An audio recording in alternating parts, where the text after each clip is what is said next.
Iconography is a special mode of Christian sacred art, combining the natural and the symbolic in a unique stylized way to convey the spiritual dimension of what is depicted. As the famous Greek iconographer Photius Contoglou wrote, "Icons raise the soul and mind to the realm of the spirit." Iconography is the original tradition of Christian sacred art and has been an integral part of the worship and mystical life of Christians since the times of the apostles. Referred to in the Eastern Christian tradition as windows into heaven, icons have inspired and uplifted millions of the faithful, and many times have been the instruments for demonstrating God's miraculous intercession in the life of mankind. Church tradition teaches that the first iconographer was Saint Luke the Evangelist. He painted the holy image of the Virgin Mary, a face which he himself had seen, and brought his first icons to the Mother of God herself, who approved them and proclaimed, "May the grace of him who was born of me, through me, be imparted to these icons." There are at least 5 highly venerated icons of the Blessed Virgin painted by St. Luke, which are still venerated today. And he is also known to have painted icons of Saints Peter and Paul. The beginnings of iconography can also be found in the catacomb paintings of the 2nd and 3rd centuries, including the first discovered house church of Dura Europos in Syria from that time. Because of the persecutions of the church in these earliest days of Christianity, not many icons have been preserved from that era, but contemporary writings indicate the use of icons even then. Iconography was given special attention and favor by the early Byzantine Empire. The Emperor Constantine the Great relieved of all taxation the artists who made the mosaics for the churches. Iconography flourished throughout the empire in the form of mosaics, frescoes or wall paintings, and panel icons, and it became most fully developed and widely spread in the 6th century under the rule of Justinian the Great.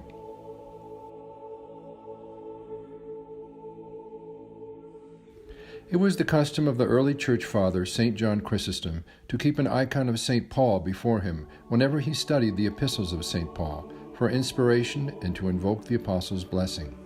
Once, when St. John looked up from the text, the icon of St. Paul seemed to come alive, and the apostle spoke to him. As another church father, St. Basil the Great, said, "With a soundless voice the icons teach those who behold them."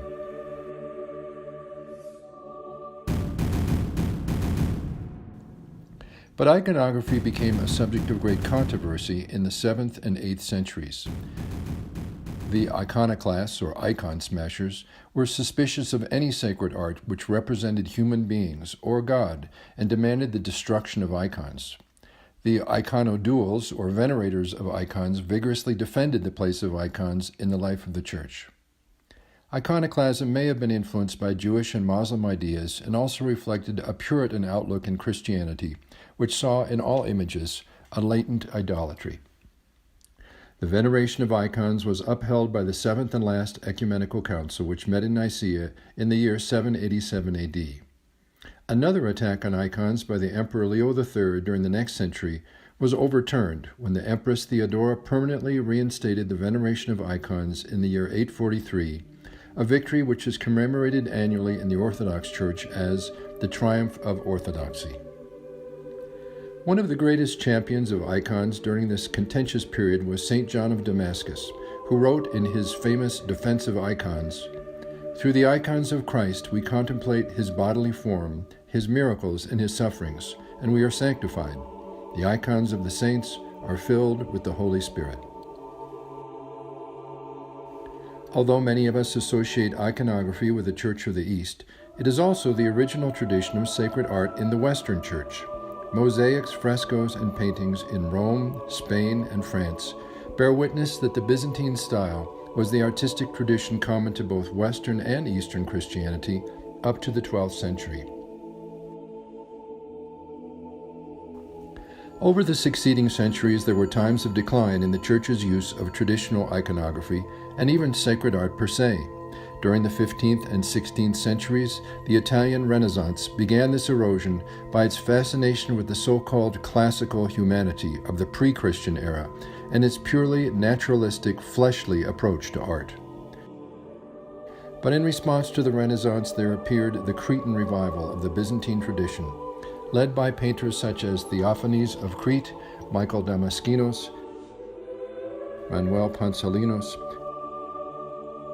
and Emmanuel Tzanes, and others.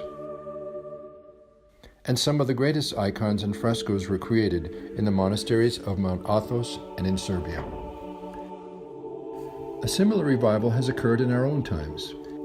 In the 19th century and even earlier, a decline in the iconographic traditions reemerged, and naturalistic styles were again being used in Eastern churches.